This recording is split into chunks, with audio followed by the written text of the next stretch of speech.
Rezemos agora a oração ao Espírito Santo. Vinde, Espírito Santo, enchei os corações dos vossos fiéis e acendei neles o fogo do vosso amor. Enviai o vosso Espírito e tudo será criado e renovareis a face da terra. Oremos.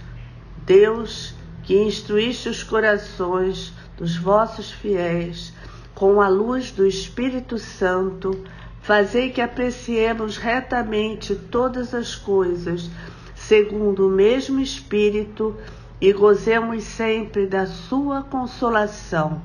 Por Cristo, Senhor nosso. Amém. O Decálogo, como são chamados os 10 mandamentos, deve ser entendido no contexto do Êxodo, que é o grande acontecimento libertador de Deus no centro da antiga aliança. Os israelitas estavam no cativeiro do Egito há 400 anos. E assim foram, aos poucos, sendo impregnados com a cultura deles, com a religião deles, que era politeísta. Os 10 mandamentos foram dados ao povo para indicar as condições de uma vida liberta da escravidão do pecado. Nós sabemos que todo homem é pecador, mas se cumpre os mandamentos, não comete pecado. Por isso, o Decálogo é apresentado como um caminho de vida e podemos constatar isso em Deuteronômio, capítulo 30, versículo 16. Mando-te hoje que ames o Senhor, teu Deus, que andes em seus caminhos, observes seus mandamentos, suas leis e seus preceitos, para que vivas e te multipliques, e que o Senhor, teu Deus, te abençoe na terra em que vais entrar para possuí-la. As tábuas da lei, tão conhecidas do Antigo Testamento, contêm as cláusulas da aliança entre Deus e o seu povo. Nelas, Deus dá a conhecer a sua vontade, a cada um em particular e a todo o povo que se propõe viver nesta aliança. No Novo Testamento, Jesus assume os mandamentos conforme está em Mateus, capítulo 5, versículo 17. Não julgueis que vim abolir a lei ou os profetas. Não vim para os abolir, mas sim para levá-los à perfeição. E quando lhe perguntaram sobre o maior de todos os mandamentos, respondeu claramente, como encontramos em Mateus, capítulo 22, versículos de 37 a 40. Respondeu Jesus: Amarás o Senhor, teu Deus, de todo o teu coração, de toda a tua alma e de todo o teu espírito. Esse é o maior e o primeiro mandamento. E o segundo, semelhante a este, é: amarás teu próximo como a ti mesmo. Nesses 2 mandamentos se resumem toda a lei e os profetas. O Decálogo é um caminho de vida e enuncia as exigências do amor de Deus e do próximo. Ele foi escrito pelo dedo de Deus, como está descrito em Deuteronômio, capítulo 5, versículo 22. Tais são as palavras que no monte, do meio do fogo, da nuvem e das trevas, o Senhor dirigiu com voz forte a toda a vossa assembleia, sem juntar mais nada, e escreveu-as em 2 tábuas de pedra que me entregou. Como acabamos de ouvir, o Decálogo está dividido em 2 tábuas. A primeira com 3 mandamentos que se referem ao amor de Deus. E na segunda temos os 7 mandamentos que se referem ao amor do próximo. Entretanto, o Decálogo forma um todo inseparável. Transgredir um mandamento é infringir todos os outros, pois há uma interdependência entre eles. Visto que exprimem os deveres fundamentais do homem para com Deus e para com o próximo. Os 10 mandamentos revelam em seu conteúdo primordial obrigações graves. Por isso, faltar com um dos mandamentos é um pecado grave, ou como costumamos falar, um pecado mortal. Vocês já ouviram que para haver um pecado existem 3 condições: a matéria, a intenção e as circunstâncias. Assim, a obediência aos mandamentos implica ainda obrigações cuja matéria é em si leve. Entretanto, as circunstâncias e as intenções podem tornar grave um assunto em geral leve. Vou dar um exemplo. A mentira é normalmente uma falta leve, mas dependendo do assunto e da intenção da mentira, ela pode tornar-se uma falta muito séria, prejudicar e lesar profundamente uma pessoa ou até mesmo toda uma coletividade. O ideal é evitá-las sempre. Ouçamos o relato das palavras de Deus que ele escreveu nas tábuas e que Moisés transmitiu ao povo quando estavam ao pé do Monte Horebe, que está em Êxodo, capítulo 20, versículos de 1 a 17. Então Deus pronunciou todas estas palavras. Eu sou o Senhor, teu Deus, que te fez sair do Egito, da casa da servidão. Não terás outros deuses diante de minha face. Não farás para ti escultura, nem figura alguma do que está em cima, nos céus, ou embaixo, sobre a terra, ou nas águas, debaixo da terra. Não te prostrarás diante delas, e não lhes prestarás culto. Eu sou o Senhor, teu Deus, um Deus zeloso, que vingo a iniquidade dos pais nos filhos, nos netos e nos bisnetos daqueles que me odeiam, mas uso de misericórdia até a 1000ª geração com aqueles que me amam e guardam os meus mandamentos. Não pronunciarás o nome do Senhor, teu Deus, em prova de falsidade, porque o Senhor não deixa impune aquele que pronuncia o seu nome em favor do erro. Lembra-te de santificar o dia de sábado. Trabalharás durante 6 dias e farás toda a tua obra. Mas no 7º dia, que é um repouso em honra do Senhor, teu Deus, não farás trabalho algum, nem tu, nem teu filho, nem tua filha, nem teu servo, nem tua serva, nem teu animal, nem o estrangeiro que está dentro de teus muros. Porque em 6 dias o Senhor fez o céu, a terra, o mar e tudo que neles há, e repousou no 7º dia. E por isso o Senhor abençoou o dia de sábado e o consagrou. Honra teu pai e tua mãe, para que teus dias se prolonguem sobre a terra que te dá o Senhor teu Deus. Não matarás, não cometerás adultério, não furtarás, não levantarás falso testemunho contra teu próximo, não cobiçarás a casa do teu próximo, não cobiçarás a mulher do teu próximo, nem seu escravo, nem sua escrava, nem seu boi, nem seu jumento, nem nada do que lhe pertence. Como deu para observar, os 10 mandamentos contêm neles 8 que são formulados como preceitos negativos, como proibições, e somente 2 como mandamentos positivos, que são guardar o dia de sábado e honrar pai e mãe. A primeira tábua da lei apresenta os seguintes mandamentos. Primeiro, amar a Deus sobre todas as coisas. Segundo, não tomar seu santo nome em vão. Terceiro, guardar o dia do Senhor.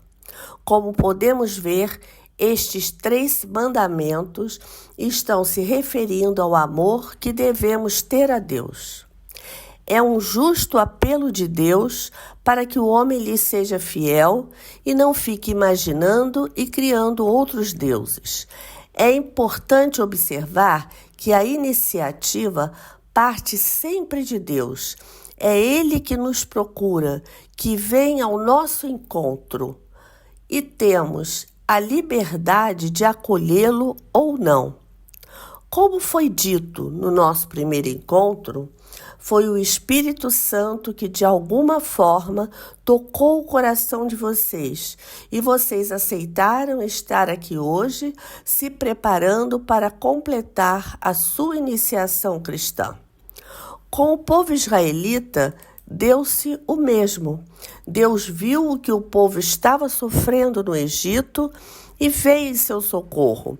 E para isso vocacionou Moisés no episódio da sarça ardente, como está em Êxodo capítulo 3, versículos de 7 a 10. O Senhor disse: Eu vi a aflição de meu povo que está no Egito, e ouvi os seus clamores por causa de seus opressores. Sim, eu conheço seus sofrimentos. E desci para livrá-lo da mão dos egípcios e para fazê-lo subir do Egito para uma terra fértil e espaçosa, uma terra que mana leite e mel, lá onde habitam os cananeus, os heteus, os amorreus, os ferezeus, os heveus e os jebuseus. Agora, eis que os clamores dos israelitas chegaram até mim e vi a opressão que lhes fazem os egípcios. Vai, eu te envio ao faraó para tirar do Egito os israelitas, meu povo. A iniciativa parte de Deus, que vem ao encontro da humanidade sem qualquer interesse, movido unicamente por amor. E devido a este imenso amor de Deus, Ele torna aqueles que saíram do Egito e eram descendentes de Jacó o seu povo, o povo eleito, e faz com ele uma aliança, um pacto de mútua fidelidade, como lemos em Levítico, capítulo 26, versículo 12. Andarei entre vós, serei o vosso Deus e vós sereis o meu povo. Vejamos agora, um por um, os mandamentos da primeira tábua. Amar a Deus sobre todas as coisas é o primeiro apelo e a justa exigência de Deus para que o homem o acolha e o adore. E como Deus é constante e fiel, Ele exige de nós fidelidade, amor e adoração.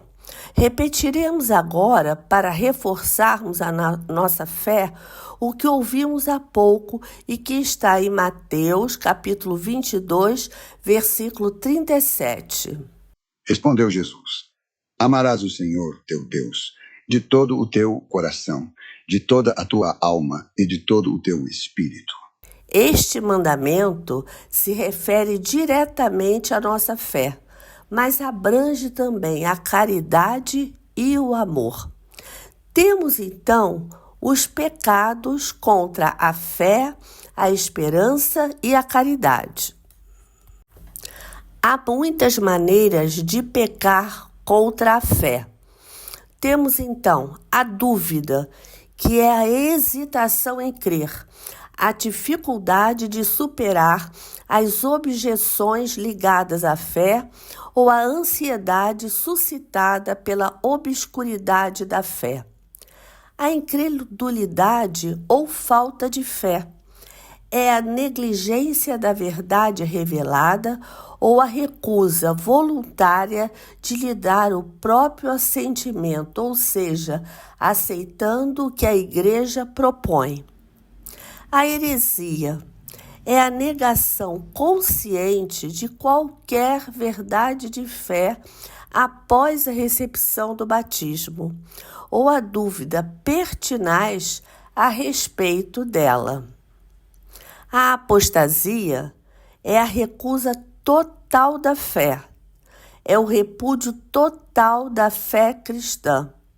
E o cisma é a separação da igreja, é a recusa de sujeição ao Papa ou da comunhão com os membros da igreja ao Papa sujeitos. Quem não cultiva a sua fé também não terá a esperança cristã, que consiste em aguardar a bênção divina e a visão beatífica de Deus. Porque devemos ter esperança de não ofender o amor de Deus e de provocar o castigo. Por isso, os pecados contra a esperança são o desespero de quem já não espera de Deus a sua salvação pessoal, os auxílios para alcançá-la ou o perdão de seus pecados, e a presunção de alguém que espera se salvar com as próprias forças sem a ajuda do alto, ou então espera obter o perdão de Deus sem conversão e a glória sem mérito, ou seja, sem obras de caridade. A fé no amor de Deus envolve o apelo e a obrigação de responder à caridade divina com um amor sincero. Pode-se pecar contra o amor de Deus com indiferença, que é quando se negligencia ou recusa a consideração da caridade divina, quando se menospreza a delicadeza da caridade divina e nega a sua força. A ingratidão, quando se omite ou se recusa a reconhecer a caridade divina e a pagar o amor com amor. A fraqueza é uma hesitação ou uma negligência em responder ao amor divino, podendo implicar a recusa de se entregar ao dinamismo da caridade. A preguiça espiritual, quando se chega a recusar a alegria que vem de Deus e a ter horror ao bem divino. E o ódio a Deus vem do orgulho. É aquele que se opõe ao amor de Deus, nega a sua bondade e atreve-se a maldizer a Deus. O oposto ao amor de Deus é a idolatria, que é divinizar o que não é Deus. Antigamente, os homens fabricavam os deuses de metal e de madeira, como reza o salmista no Salmo 113, versículos de 12 a 15. Quanto a seus ídolos de ouro e prata, são eles simples obras da mão dos homens. Têm boca, mas não falam, olhos e não podem ver, têm ouvidos, mas não ouvem, nariz e não podem cheirar, têm mãos, mas não apalpam, pés e não podem andar, sua garganta não emite som algum. Na atualidade, divinizamos um carro, uma moto, um hobby, um vício ou algum tipo de ilusão. Ou se usa a prática da adivinhação, de querer saber o futuro e até se ter superstição. Tudo isso é idolatria e não confiar no amor de Deus e colocá-lo em primeiro lugar na nossa vida. O segundo mandamento manda respeitar o nome do Senhor. O nome do Senhor é santo e por isso não se deve tomar seu santo nome em vão. Só se fará uso dele para bendizê-lo, louvá-lo e santificá-lo. A própria Bíblia nos orienta neste sentido, conforme o Salmo 29 e 28, versículo 2a. Rendei-lhe a glória devida ao seu nome. Também no Salmo 96, 95, versículo 2a. Cantai ao Senhor e bendizei o seu nome. E ainda no Salmo 113, 112, versículos 1 e 2. Aleluia. Louvai, ó servos do Senhor, louvai o nome do Senhor. Bendito seja o nome do Senhor, agora e para sempre. Esse mandamento proíbe o uso indevido do nome de Deus, como também o uso indevido do nome de Jesus Cristo, da Virgem Maria e de todos os santos. Não se pode usar o nome de Deus para confirmar uma mentira em nome de Deus com a intenção de enganar, é abusar do nome de Deus e, de certo modo, fazer de Deus um mentiroso. Reforçar uma promessa a alguém em nome de Deus significa estar empenhando a honra, a fidelidade, a veracidade e a autoridade divinas. Então, uma promessa deve ser respeitada, mas quando se faz mau uso dela, é dizer que Deus é infiel.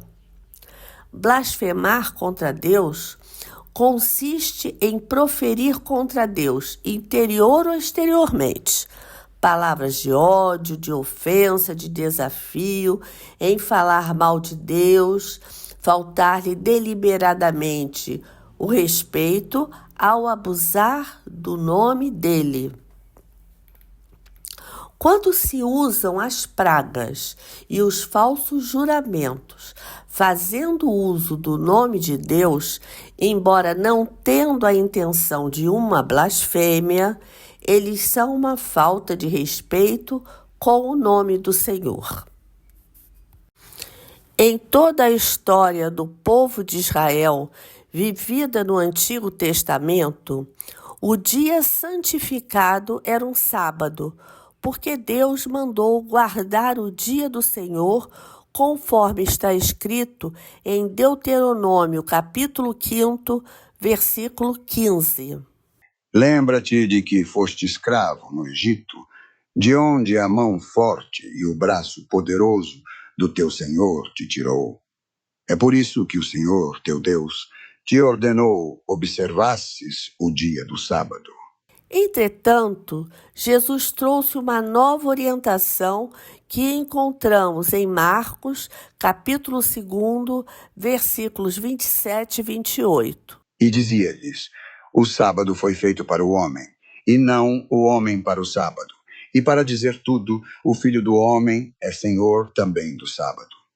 O dia do Senhor passou a ser o domingo porque Jesus ressuscitou dentre os mortos no primeiro dia da semana, como é declarado em João, capítulo 20, versículo 1. No primeiro dia que se seguia ao sábado, Maria Madalena foi ao sepulcro, de manhã cedo, quando ainda estava escuro. Viu a pedra removida do sepulcro. Enquanto o primeiro dia, o dia da ressurreição de Cristo, lembra a primeira criação, o 8º dia, que segue ao sábado, significa a nova criação inaugurada com a ressurreição de Cristo. Para os cristãos, ele se tornou o primeiro de todos os dias, a primeira de todas as festas, o dia do Senhor, o domingo. A celebração dominical da Eucaristia do Senhor constitui o cerne da vida da Igreja. No Código do Direito Canônico, número 1246, está escrito: o domingo em que se celebra o mistério pascal deve ser guardado em toda a Igreja como o dia de festa por excelência. Continuando agora. O repouso semanal no dia do Senhor possibilita o tempo de descanso e lazer indispensáveis para cultivar a vida familiar, cultural, social e religiosa. Por isso, o domingo é um dia em que não se deveria trabalhar, salvo as pessoas que não podem interromper o seu trabalho no domingo, como é o caso dos que trabalham em hospitais, em hotéis, restaurantes, no transporte coletivo, na segurança e nos serviços públicos que mantêm plantões permanentes. Acabamos de ver no Código do Direito Canônico a obrigação de guardar o domingo. E no Catecismo, número 2181, vem reafirmada a doutrina milenar da Igreja, dizendo: a Eucaristia do domingo fundamenta e sanciona toda a vida cristã. E complementa mostrando o pecado contra o terceiro mandamento, quando diz: aqueles que deliberadamente faltam a esta obrigação cometem pecado grave.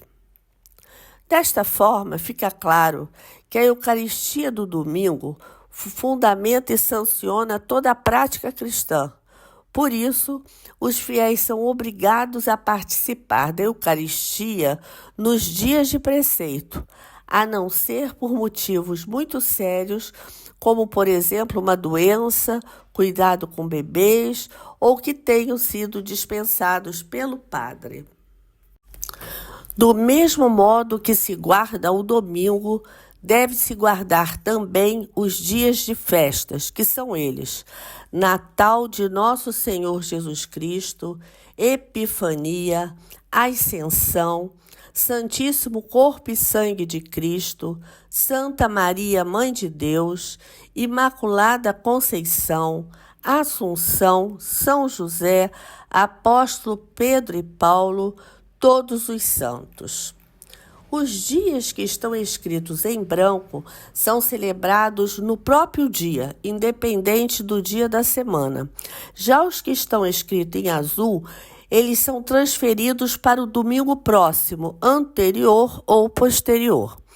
Podemos observar que a prática da reunião da Assembleia Cristã aos domingos data dos primórdios da Idade Apostólica, como podemos encontrar num escrito de Santo Inácio de Antioquia do ano de 69 depois de Cristo, que diz: aqueles que viviam segundo a ordem antiga das coisas voltaram-se para a nova esperança, não mais observando o sábado, mas sim o dia do Senhor, no qual a nossa vida foi abençoada por Ele e por sua morte.